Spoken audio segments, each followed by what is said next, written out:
그렇게 다 다를 수가 있는지 귀를 기울여야 된다고. 아니 기울이라고 안 해도 귀는 열려 있어요. 열려 있어. 다 들려. 근데 오늘 말씀은 뭐냐면 17절에서 21절을 전체로 이렇게 묶어서 보면요. 너는 귀를 기울여 지혜 있는 자의 말씀을 들으며 그랬거든요. 그러니까 우리가 한번 제가 강해사라고 그러잖아요. 이 강해를 하자면 귀를 기울여야 되는데 어디에 귀를 기울이냐면 지혜 있는 자 이랬거든요. 그럼 누가 지혜 있는 자 하지만 우리가 생각할 때 저 사람 똑똑해. 저 사람 말 좀 들어봐야 되겠어. 그 사람 말 들어서 뭐 하겠어요. 지혜 있는 자의 말씀을 들으며 그랬거든요. 이 말씀은 하나님의 말씀을 얘기하는 거예요. 그 지혜 있는 자는 뭐예요? 하나님의 말씀이 있기 때문에 지혜 있는 거 아니에요. 하나님의 말씀이 지혜니까. 그러니까 우리는 목사의 말씀을 잘 들어야 된다는 것은 긍정적으로는 좋은 말이에요. 근데 그 목사가 지혜의 말씀, 하나님의 말씀을 할 때 잘 들어야지 하나님과 전혀 관계없는 말을 목사가 오면은 마음에 담아두고 귀로 들어가지고 마음에 담아두면서 살아가는 그게 잘못된 거예요. 오늘 한번 잘 생각을 해보세요. 응? 지혜 있는 자의 말씀을 들으며 오면서 이중적으로 설명을 해요. 내 지식의 마음을 둘지어다. 들었으면 마음에 둬야 되는데 그 내용이 중요해요. 별의별 것이 다 돼 있지만 내 지식, 하나님에 대한 지식, 지혜의 말씀. 이것을 다시 말하면 그냥 우리는 우리 성서라고 얘기를 해야 되지 목사의 말이고 아무리 지혜자의 말이고 돈 많은 사람이 얘기고 높은 사람이 얘기고 중요한 게 아니에요. 그 사람의 말이 성서에 합당한 말이면 마음에 들어야 되죠. 아무리 잘났다고 생각하고 은금을 가진 사람이고 권력을 가진 사람의 말이라도 성서와 불합치한 말이면 마음에 담아둘 필요가 없어요. 그래서 우리는 처음 들어갈 때 좀 시간이 걸리는데 너는 귀를 기울이라는 거예요. 내용이 중요했잖아요. 하나님 말씀. 우리가 하나님을 믿는다는 사람이 너무나도 건물에 치우쳐서 그냥 교회라는 건물을 들락거리면 하나님 믿는 것으로 착각하고 살았다 이거야. 그건 착각이야. 절의 산중에 가서라도 하나님의 말씀을 들으면 그게 하나님을 믿는 사람이고 예배당 아니라 천하 없는 십자가로 집을 지어놨어도 거기에서 하나님의 말씀이 아니고 그럴듯한 말 백날 들으면 뭐 하겠어요. 그래서 오늘 너는 귀를 기울여. 이 귀를 기울이는 게 참 중요해요. 이 세상에 귀에 원하든 원치 않든 들려오는 소리가 엄청 많은 데다가 내 마음밭에서 원하는 것을 더 잘 들어. 자본주의 속에서 마음에서 돈을 원하기 때문에 돈이 되는 소리는 귀에 잘 들어와. 근데 하나님의 말씀을 들어보면 돈하고 좀 멀은 것 같거든. 그러니까 별로 안 좋아해, 하나님 말씀. 그래서 그 뒤에 18절, 19절, 20절, 21절을 읽어보면 강조하는 거예요. 반복해서. 이것을 내 속에 보존하며 그 앞에 뭐라고 했어요?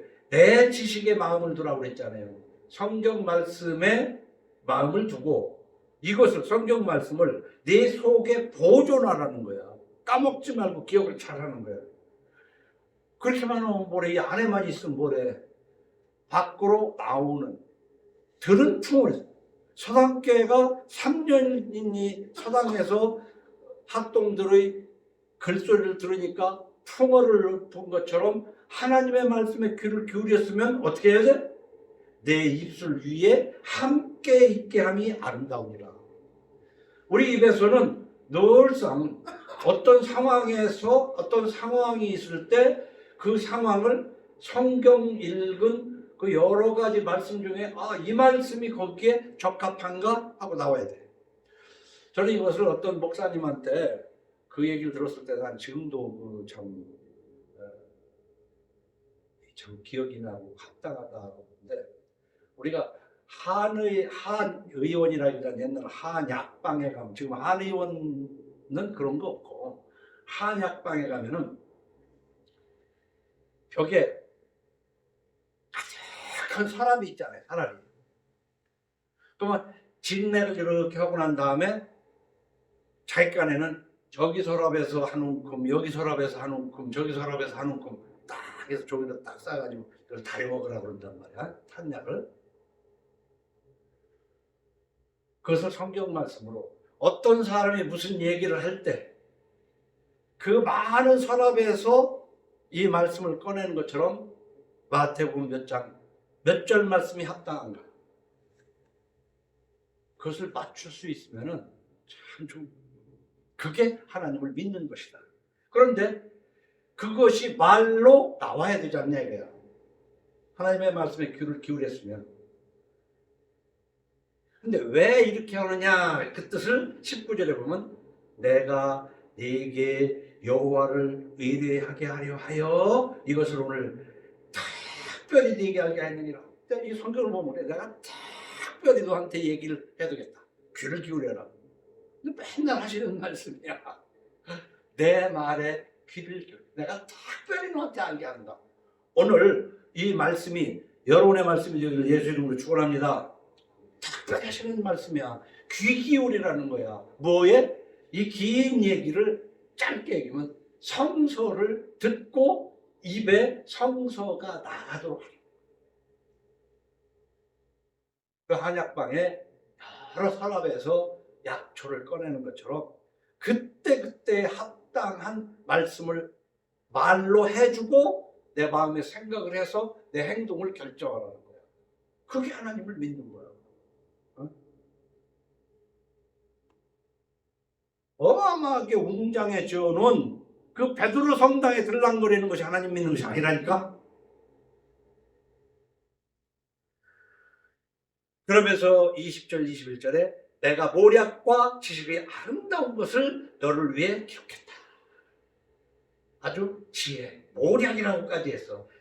이걸 나쁘게 표현하면 어떤 문제가 있을 때마다 아주 기가 막힌 꽤, 나쁜 걸로 표현하면 아주 그냥 기가 막힌 꽤 합당하도록 이걸 적어놨다. 저는 그렇게 실제로 그렇게 생각을 해요. 그래서 그 약방에서 딱 꺼내야 되는데요, 머릿속에 탁 와야 되는데, 아유, 그것이 어디 있든가 몇 장 몇 절 있든가 그걸 성경으로 찾으려면 쉽지가 않아요. 근데 요즘은 컴퓨터가 있어서 호주머니에다가 컴퓨터를 놓고 다니니까 그 귀절 중에서 단어 한두 개만 생각을 해서 탁 치면 돼요. 쫙 나오고. 아, 여기. 아, 참 좋은 세상이다. 그렇게 생각해요. 근데 그게 바로 검색 능력인데 성경에서 그걸 찾을 수 있는, 제가 30년 전에는 이만한 성경을 샀어요. 예를 들어서 사랑이라는 단어를 찾고 있으면 국어사전 찾듯이 사랑을 찾으면 창세기서부터 요한계시록까지 몇 장 몇 절에 있는 것들이 다 나와. 그런 책을 30년 전에 샀어요. 30년 전에 그런 책이 있어요. 근데 그 책이 모르는데 어떻게 들고 다녀? 핸드폰 속에 들어가면 다 나와. 사랑 두 자가 있는 것이 다 나온다고. 무지하게 많지. 그러니까 사랑하고 미움이 같이 있는 것을 치면 쫙 줄어가지고 사랑과 미움이 함께 있는 절만 이렇게 쫙 나온다고.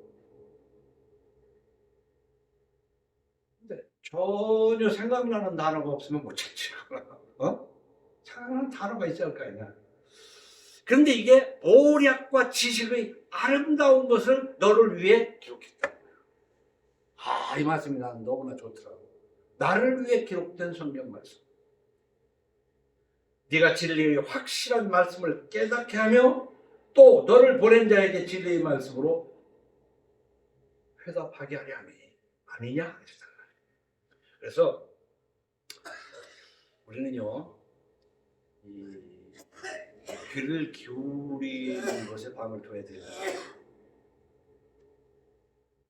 그럴 때는 부지런하게 노력을 해야 되는데 학교에 가서 학생이 선생님의 말에 귀를 기울이지 않으면 그 학생은 그냥 고생 보따리 들고 왔다 갔다 하는 거야. 귀를 기울여야 되잖아요. 근데 어쨌든 간에 부지런하고 이렇게 노력을 해야 되는데 그 노력을 하는 것은 뭐냐, 우리가 세상 살아가는데 부지런히 살고 노력해야 되지만 알고 노력해야 되잖아요. 네? 알지도 못하고 막 백방으로 뛰어다니면, 그래서 바울은 그런 설명을 해요. 운동장에서 경주하는 자가 빨리 달린다고 선착하는 것이 아니다. 빨리 달리면 1등해요? 근데 바울은 그 얘기를 하는 거야. 빨리 달리는 것은 우리가 얘기할 때는 부지런한 거지, 쉬지 않고. 향방 없이, 성경으로 향방을 해석했는데, 방향 없이 빨리 뛰어봐야 1등 못해요. 이리 갔다 저리 갔다 이리 갔다 저리 갔다 막 하는데 무슨 1등을 하겠어요. 헛수고만 하는 거지. 잘 생각해보세요. 우리가 살아가는데 부지런히 열심히 살아야 돼. 근데 방향을 알아야 돼. 어디로 가야 되는가를 방향을 알아야 되잖아. 그러니까 일단은 알고 열심히 살아야 돼. 근데 알고 열심히 살려면은 눈으로 보고 듣고 배워야 알지. 그냥 아는 사람 아무도 없어. 태어난 거를 갖다가 30년간 저 산속에 먹을 것만 주어서 그냥 살게 하고 가만히 있으면 뭐 알게 돼? 돌을 틉니까? 보고 듣고 만지고 맛보고 냄새 맡고 뛰어다니고 하면서 알게 되는 거예요. 그런데 알기만 하면 뭐래? 다 쓸데없는 것만 잔뜩 알고, 어? 그 옛날에도 우리 제주 어떤 사람이 많은데 보면 12가지 재주 있는 사람이 끼니가 간데 없다 막 있어. 뭘 알아도 사람마다 다 다르게 자기의 어떤 분야를 잘 알아야 되는데, 특히 모든 직업 중에서 하나님을 믿는다는 사람은 성서에 조예가 있어야 될 줄 믿으시기 바랍니다. 성서. 바로 오늘 17절로 21절 말씀을 이 정도로 강의하면 충분하지 않을까. 그런데 너는 귀를 기울여 이렇게 얘기했지만, 정말 우리가 간절함이라는 게 있잖아요. 뭐가 먹고 싶다 하면은 그 먹고 싶은 것이 별것도 아닌데 휘발유를 타고 가면서 멀리까지 가서 먹잖아. 우리가 배우는데 그런 열심이 있어야 돼요. 나 이거 좀 배웠으면 좋겠다. 배웠으면 좋겠다. 그 간절함이 있는데 사도행전 17장 11절에 보면 나는 이 말씀이 너무나도 삶의 방향, 그 사람의 가치를 알 수 있다고 봐요. 베리아에 있는 사람들은 데살로니가에 있는 사람들보다 더 너그러워서 그랬어요. 근데 이것을 그 개역 성경에서는 있는 사람들보다 더 너그러워서를 더 신사다워서, 그러니까 신사라고 표현했어. 근데 여기는 더 너그러워서, 그래서 옛날 번역이 차라리 나은 것 같아. 간절한 마음으로 말씀을 받는데 간절한 마음으로 받는다는 게, 조금 전에 별미를 먹으러 빨리 쫓아다니는 것처럼 자기가 좋은 것은 막 산 넘고 강 건너 그걸 구하러 다니잖아요. 근데 여러분들은 이 하나님 말씀을 배우고 싶어서 책방을 낄거리고 누군가에게 알고 싶어서 그 사람을 만나 쫓아가서 듣고 싶어서 이런 심정이 있었냐? 내가 못나서 그런지 몰라도 나한테 쫓아와서 묻고 배우려고 하는 사람이 없더라고. 저 자식까지 묻지도 않아.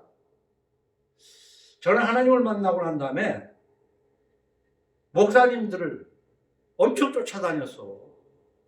왜? 한마디라도 배우려고. 근데 베리아에 있는 사람들은 데살로니가에 있는 사람들보다 더 너그러워서 간절한 마음으로 말씀을 받고 이것이 그러한가 하여 날마다 성경을 상고했다고 그랬어요. 이게 바로 너는 귀를 기울여라고 하시는 말씀을 받은 사람의 자세예요. 이렇게 안 하고 뭐를 얻겠어요? 무엇이 하나님을 믿는 것이겠냐 이거야. 무엇이? 그래서 너는 귀를 기울여 하는데 이 베레아 사람처럼 말씀을 간절한 마음으로 말씀을 받고 이것이 그런가 하여 날마다 성경을 상고하는데 오늘은 22절부터 하나님이 가르치는 말씀, 실질적으로 말씀을 한번 들어가 보자 이거예요. 벌써 시간이 많이 됐는데 22절로 23절을 봐요. 약한 자를 그가 약하다고 탈취하지 말며 권고한 자를 성문에서 압제하지 말라. 대저 여호와께서 신원하여 주시고 또 그를 노력하는 자의 생명을 빼앗으시리라. 이 22절하고 23절은요 예수 믿는 사람의 성정에 엄청나게 중요한 거예요. 세상은 이 자연계는 말이에요. 잘 보세요. 풀밭이 있는 데에 토끼, 다람쥐 이런 것들이 와서 풀을 뜯어먹고 나무에서 떨어진 열매를 까먹고 그러고 살아요. 그래서 토끼가 풀을 뜯어먹는데 풀은 약자야. 뜯겨. 자연스럽게 보는 것 같지만 토끼같이 순한 것이 그 풀을 뜯어먹는다고 그랬잖아요. 뜯어먹고 산다고. 그 뜯어먹고 있는 토끼를 하늘 높은 곳에서 매나 독수리가 보다가 그냥 밑으로 가서 탁 쳐가지고 가서 그것도 뜯어먹고 살아, 독수리를. 에? 아니면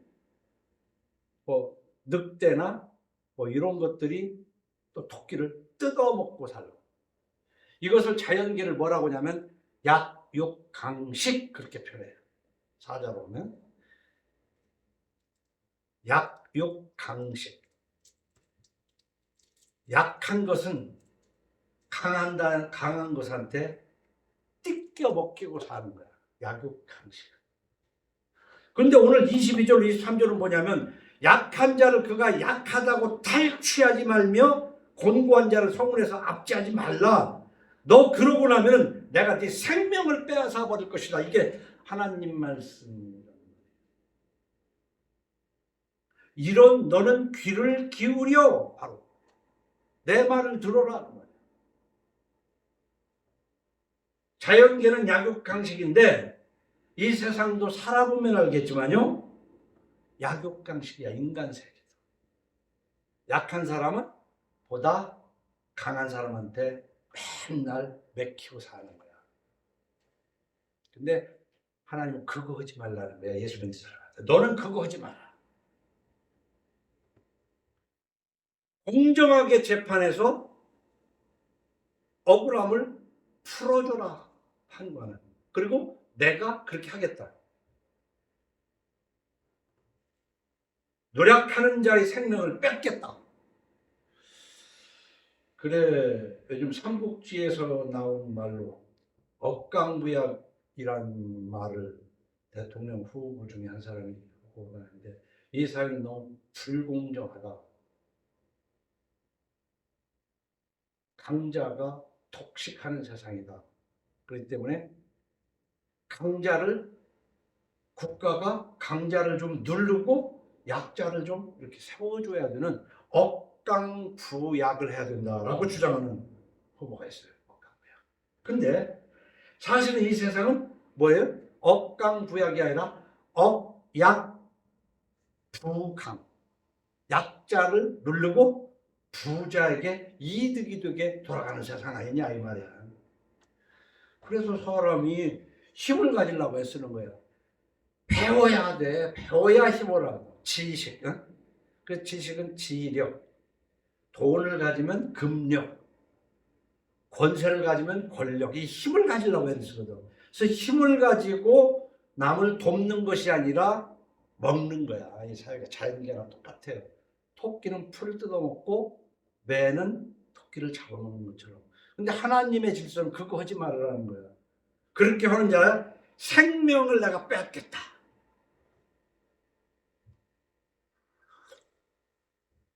그리고 24절로 25절을 보면 노를 품는 자와 사귀지 말며 울분한 자와 동행하지 말지니 그의 행위를 본받아 네 영혼을 올무에 빠뜨릴까 두려움이라. 이 24절 25절도 너는 귀를 기울여라 이 말이야. 뭐에? 내 말에. 억강부약을 하고 강한 자를 차라리 나는 누르고 약한 자를 돌본다. 그런데 너는 약하지만 약해서 누군가에게 당해가지고 노를 품는 자, 울분하는 자와는 사귀지도 함께 다니지도 말라는 거야. 이게 사람들 보면은 들어보면 나름대로 참 억울하겠네 하긴 하지만은 그 억울한 것이 맺혀 있어가지고 이런 사람들하고는요 하나님이 함께하지 말라는 얘기는 그 고린도전서 5장 11절에도 보면 어떤 형제라 일컫는 자가 음행하거나 탐욕을 부리거나 우상숭배를 하거나 모욕하거나 술 취하거나 속여 빼앗거든 사귀지도 말고 그런 자와는 함께 먹지도 말라 그랬잖아요. 우리는 착각을 한다고 한쪽으로 치우쳐. 우리는 사랑이니까 다 덮어주고 너그럽게 용서해줘야 돼 하면서 이런 술 취하고 음란하고 우상 숭배하는 자들을 뭐 덮는다는 식으로 하면서 같이 친구가 되는데 우리 세상 살아보면요 미워하면서 닮아가거든. 근데 이런 자와 함께 먹지도 말라고 고린도전서 5장 11절 이야기했지만 노를 품고 울분하고 있는 사람 그걸 뭐라고 했어요? 너는 그의 행위를 본받아 네 영혼을 올무에 빠뜨릴까 두려움이라. 그의 행위를 본받는다는 게 뭐예요? 그런 사람들이 안 좋은 줄 알면서 그 사람을 닮아간다니까. 성경에 그렇게 써 있는 거 아니에요. 우리가 흔히 미워하면서 그 사람을 닮아가요. 그게 참 우스운 거지. 그러니까 음행하고 탐욕 부리고 우상 숭배하고 모욕하고 술 취하고 속여 빼앗는 이런 사람은 사귀지도 말고 함께 먹지도 말라고 했지만 노를 품는 자와 사귀지 말라는 거예요. 그리고 너희는 분을 품때 해가 지도록 분을 품지 말라. 사람이 분이 안 날 수가 없어요. 이 세상을 바른 정신으로 보면 분이 나게 돼 있어요. 근데 그 분으로 죄를 지으면 안 되거든.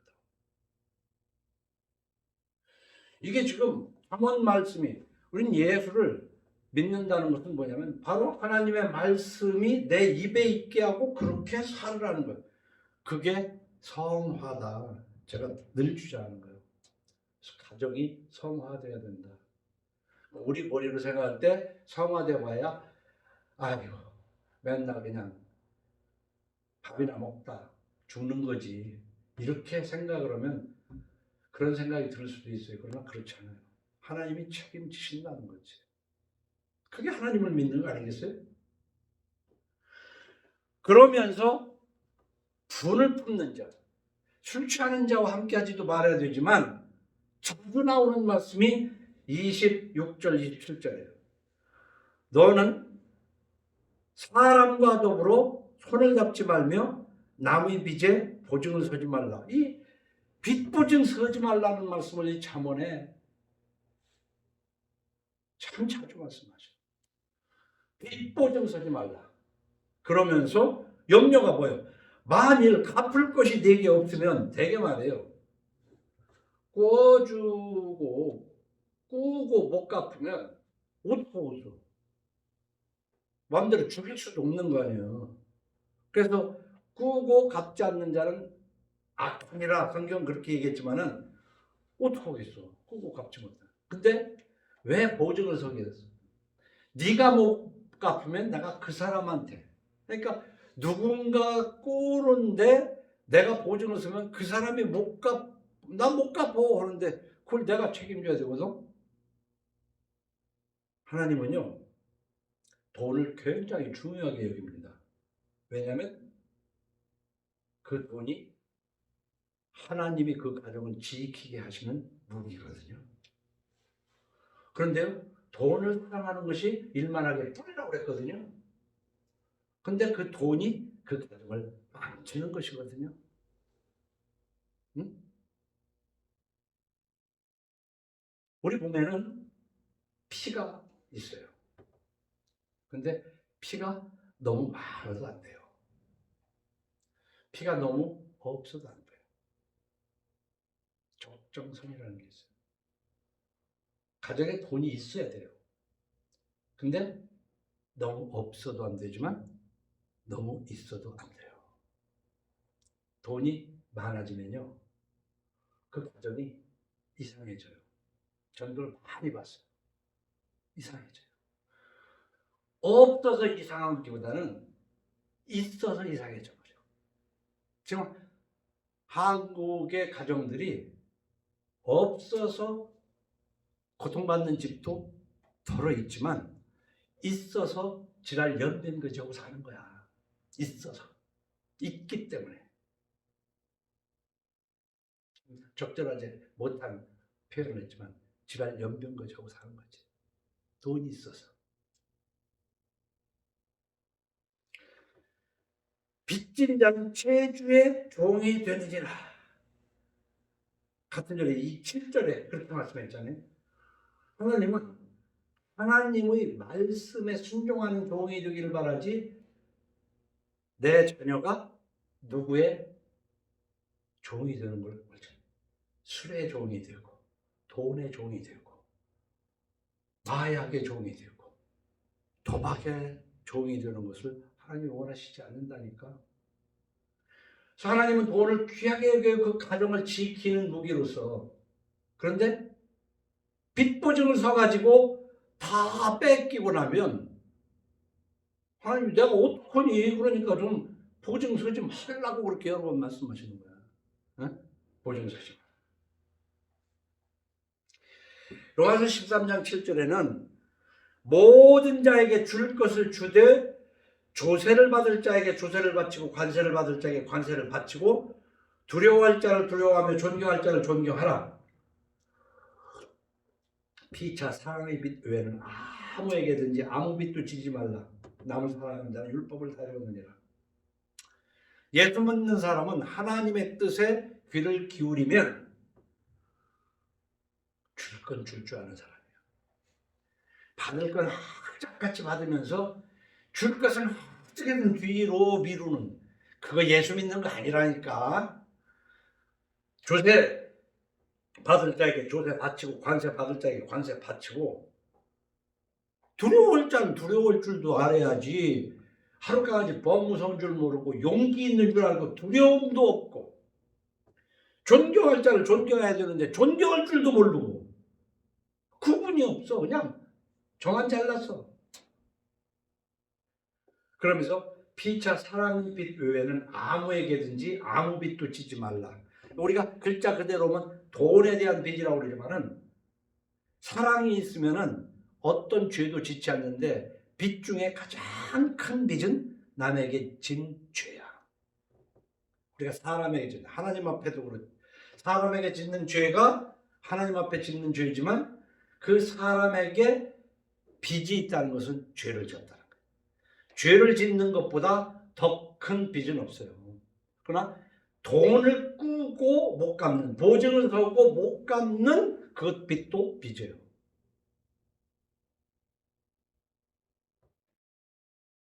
그렇기 때문에 사랑이 정말 살다 보면 사랑받은 것도 풀 수 있는 데까지는 봐야 되겠지만 그 사랑의 빚 외에는 아무에게든지 아무 빚도 지지 말라.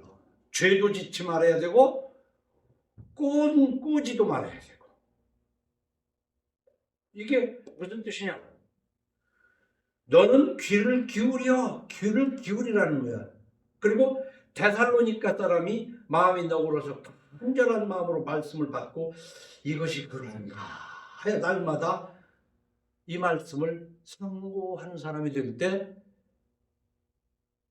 돈에 대한 사상이 그리스도인 성서적 가치관이 생기는 거예요. 우리 예수 믿는 사람은 돈에 대한 그 생각이 성서적으로 바르게 잡혀야 돼요. 그게 안 잡히면은 말만 예수 믿는다는 것이지 사실은 자기가 자기를 속이는 것이다 이 말이에요. 빚 중에 가장 큰 빚은 죄인 걸 깨달으시기 바랍니다. 그래서 골로새서 3장 5절에 그러므로 땅에 있는 지체를 죽이라 곧 음란과 부정과 사욕과 악한 정욕과 탐심이니 탐심은 우상 숭배니라. 이것들로 말미암아 하나님의 진노가 임하느니라. 우리가 10계명이라고 그러지만은 1계명에서 4계명까지는 하나님에 대한 계명, 5계명서부터 10계명까지는 사람들에 관한 건데 맨 끝에 가서 보면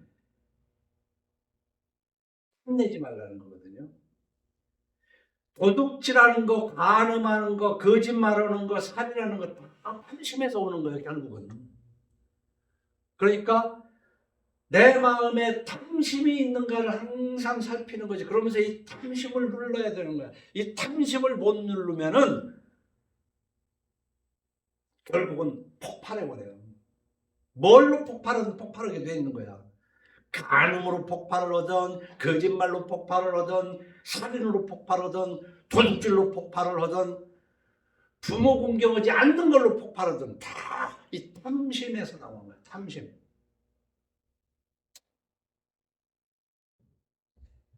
그래서 디모데전서 6장 10절에 돈을 사랑함이 일만함의 뿌리가 되나니 이것을 탐내는 자들은 미혹을 받아 믿음에서 떠나 많은 근심으로 자기를 찔러리다. 결국은 그 돈 때문에 찢기는 거죠. 세상은 엄청 발전했어요. 근데 엄청 권사님들 다 아시겠지만 1950년대 어렸을 때부터 이렇게 기억을 해보면서 걸음걸음 세상을 돌아다니면서 눈으로 보고 살아온 걸 보면 정말 너무너무 많이 변했어. 정말 너무너무 많이 변했어. 그런데 얼마나 발전했냐고. 그걸 발전했다고 볼 수 있잖아요. 엄청 발전했잖아요. 엄청 발전했는데 세상은 발전할수록 자기 중심이 되고 재물 중심이 돼요.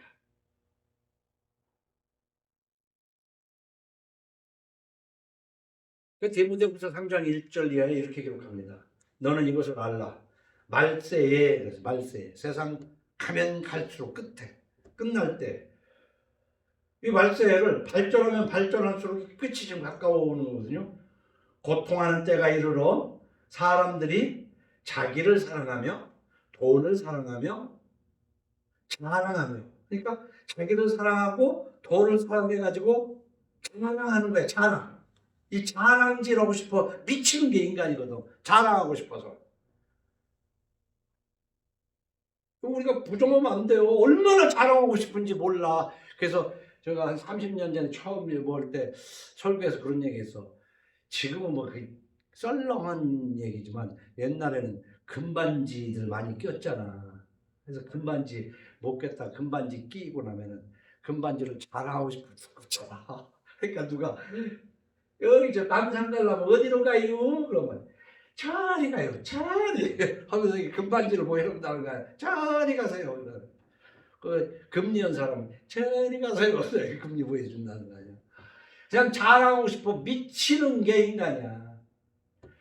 왜? 자기를 사랑하고 도를 사랑하며 자랑하며 바로 이런 것들이 다 교만해서 비방하며 부모를 거역하며 감사하지 아니하며 거룩하지 아니하며 무정하며 원통함을 풀지 아니하며 모함하며 절제하지 못하며 사나우며 선한 것을 좋아하지 아니하며 배신하며 조급하며 자만하며 쾌락 사랑하기를 하나님 사랑하는 것보다 더하며 경건의 모양은 있으나 경건의 능력은 부인하니 이 같은 자들에게서 네가 돌아서라. 성경에요. 사랑은 허다한 허물을 덮는다는, 원수도 사랑하라는 말씀도 있지만은 너는 이 같은 자와 함께 먹지도 말라, 이런 자들에게서 떠나라 하는 말씀만 다 모아가지고 읽어보면요,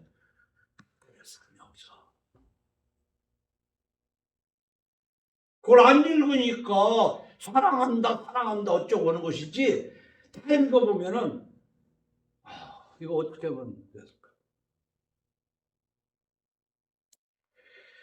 우리가 도중 서지 말라, 그 얘기는 빚지지 말라는 것이고, 빚지지 말라는 것은 또 다른 말로 하면 돈을 사랑하지 말고 있는 바를 족한 줄로 알라는 거거든요. 그러면서 하나님이 오늘 너는 귀를 기울이라, 이런 얘기는 우리가 가정을 위해서 돈이 필요한 걸 하나님이 누구보다도 더, 나보다도 더 잘 알아요. 그래서 필요할 때는요, 까마귀를 통해서 떡만 물어다 주는 게 아니라 고기도 물어다 줘요. 그걸 물어다 주는 것이 꼭 그 까마귀가 와서 떨어뜨려 만드는 게 아니라 일할 수 있게끔 하고 벌게끔 해서, 이게 다 까마귀가 갖다 주는 것으로 해석하면 조금 더 다를 바 없어요. 응? 근데 하나님이 굶기려고 그러면요, 아무리 노력을 해도 안 된다고. 그래서 성경에 위에서 주시지 않으면 받을 자가 없다 그랬고, 계시록 3장 7절은 뭐냐면 여시면 받을 자가 없고 받으시면 열 자가 없는 이가 가라사대 하면서 하나님을 그렇게 표현해요. 저는 그렇게 해석해요. 내가 아무리 뭐를 하려고 해도 하나님이 막으면 택도 없는 얘기야. 안 돼요. 그런가 하면 하나님이 되게 하시면은 되는 거야. 그래서 글라이더로 또 표현했잖아요. 시원찮게 만든 그 비행기라도 이렇게 뛰었을 때 바람이 받쳐주면 그 글라이더가 오래 뜰 수 있어요. 성령께서 역사하시면 그렇게 되는, 저는 그렇게 믿고 살아왔고 앞으로도 그렇게 살아갈 거예요. 하나님에게 있어요. 근데 하나님에게 있다고 그러면서 주여 기도만 하는 게 아니야. 하지 말라는 기도만 하는 거야. 한국교회가 귀를 기울이고 입에 그 말을 두고 그렇게 살아서 거룩해져라, 성화해라, 내가 다 책임질게, 이거는 다요. 그러면서 이 가정을 위해서 돈이 있어야 되는 거지만은 히브리서 13장 4절 이하에 보면요, 모든 사람은 결혼을 귀히 여기고 침소를 더럽히지 않게 하라. 음행하는 자들과 간음한 자들을 하나님이 심판하시리라. 돈을 사랑하지 말고 있는 바를 족한 줄로 알라. 그가 친히 말씀하시기를 내가 과연 너희를 버리지 아니하고 너희를 떠나지 아니하리라.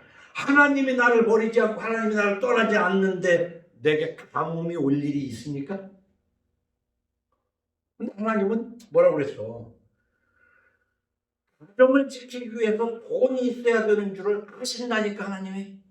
그런데 돈을 사랑하지 말고 있는 바를 족한 줄로 알아. 이것도 해석하면 강의하면 나는 이렇게 해석해요.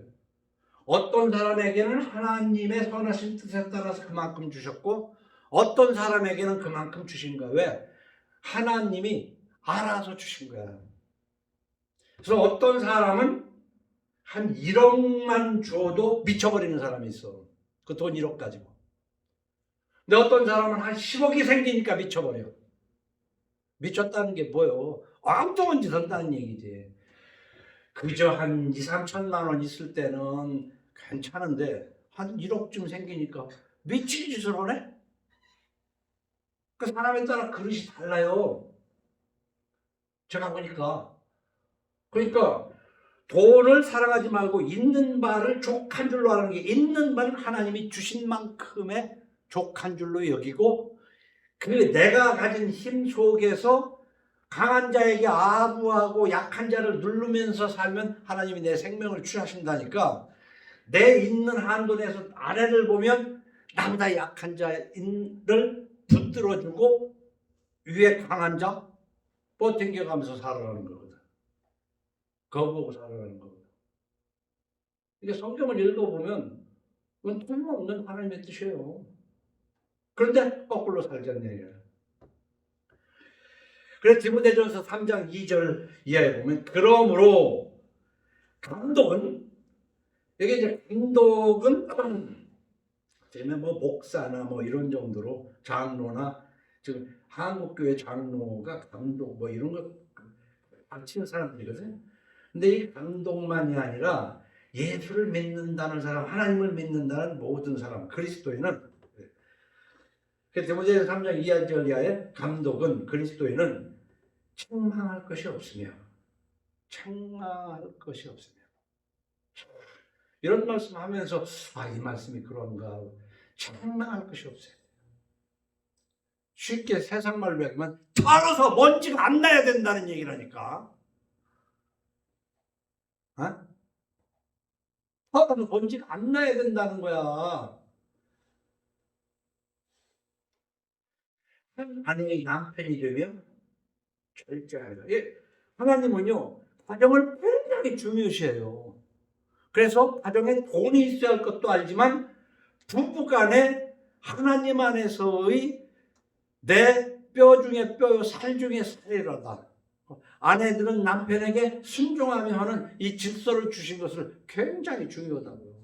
근데 이런 것들을 읽어가면서 이 말씀이 이러한가 하고 묵상해가면서 살아가는 가정이 돼야 돼. 응? 계속 나온단 말이에요. 한 아내의 남편이 되며 절제하며 신중하며 단정하며 나그네를 대접하며 가르치기를 잘해요. 이 나그네를 대접하는 거예요. 그래서 어떻게라도 한 그릇 뭐 하나 얻어먹으려고 그러는 게 아니라 어떻게든 남한테 대접하려고 그러고 가르치기를 잘하며. 왜? 귀로 들어서 귀를 기울이라고 그랬잖아요. 기울였으면 입에 그 말이 함께 있게 하라고 그랬으니까 누군가를 이 말씀을 가르쳐야 돼요.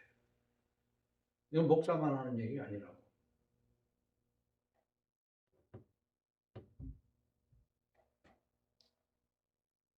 술을 즐기지 아니하며 부타하지 아니하며 오직 관용하며 나쁘지 아니하며.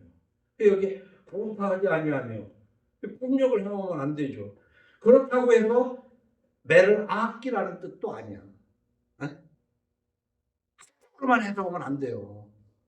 그러나 이게 사랑의 맨과 구타한가는 구분을 해야지 또. 구타하지 아니하며 오직 관용하며 다투지 아니하며 돈을 사랑하지 아니하며 자기 집을 잘 다스려 자녀들로 모든 공손함으로 복종하게 하는 자라야 할지며.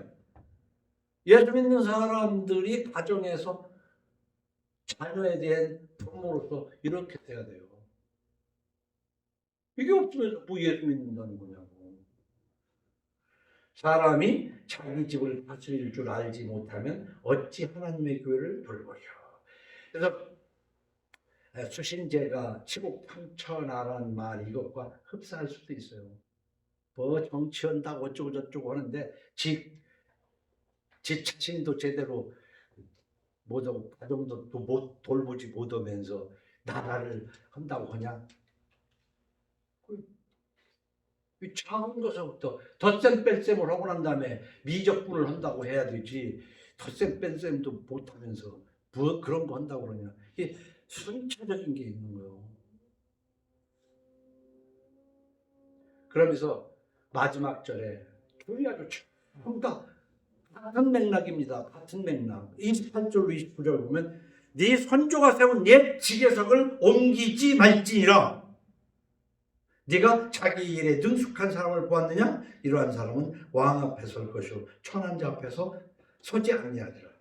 28절하고 29절은 또 짝을 나는 이룬다고 봐요. 첫째, 우리가 돈을 사랑하기 때문에 재물을 사랑하기 때문에 자기 중심으로 살기 때문에 자꾸 지계석을 옮겨.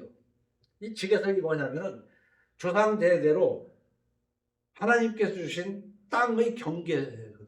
땅의 땅지자 경계, 땅의 경계석이거든. 자 보세요. 탐심이 생겨가지고 그 지계석을 이만큼 물려서 옮겨가지고 내가 100평이 생겼어.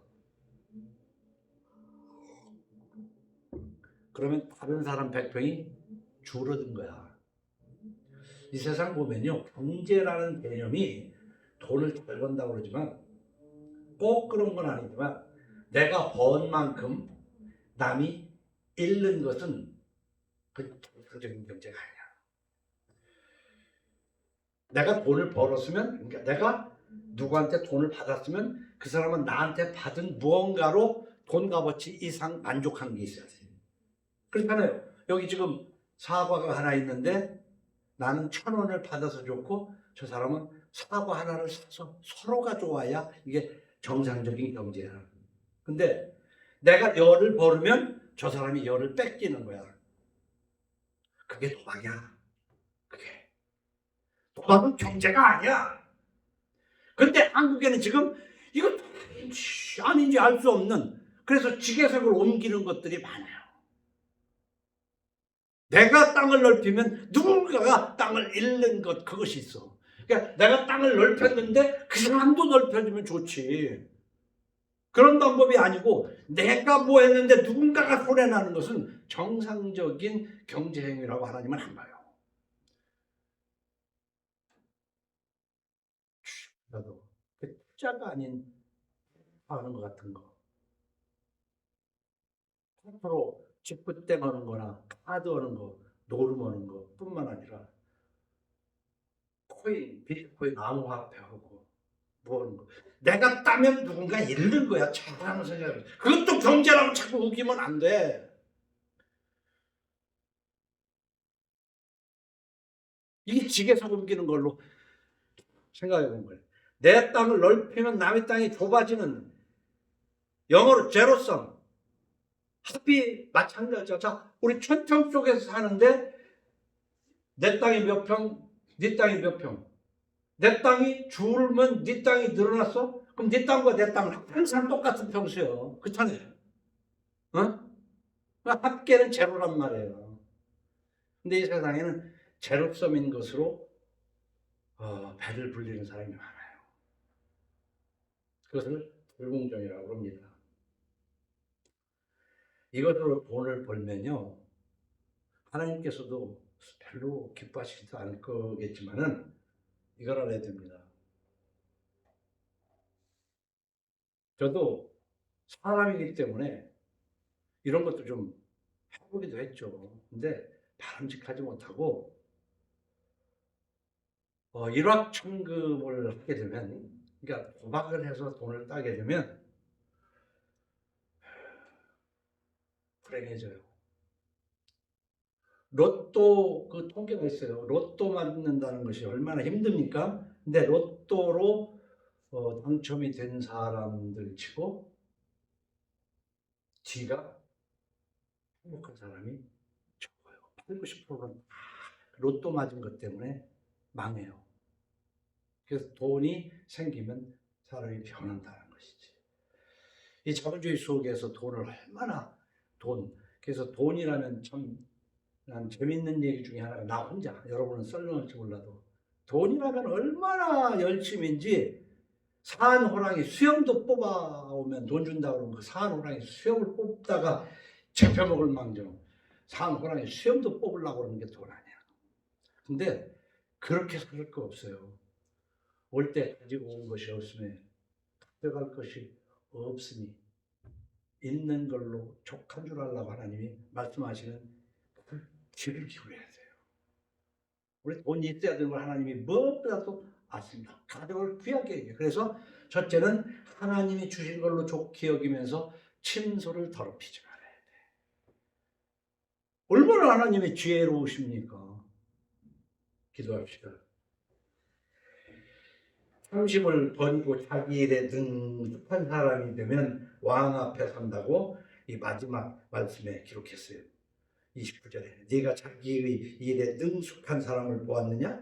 이러한 사람은 왕 앞에 설 것이요 천한 자 앞에 서지 아니하리라. 주님 감사합니다. 말씀에 귀를 기울이는 열심을 주시옵소서. 성령님께서 충만하여 깨닫게 해 주옵소서. 예수님 이름으로 기도하옵나이다. 아멘.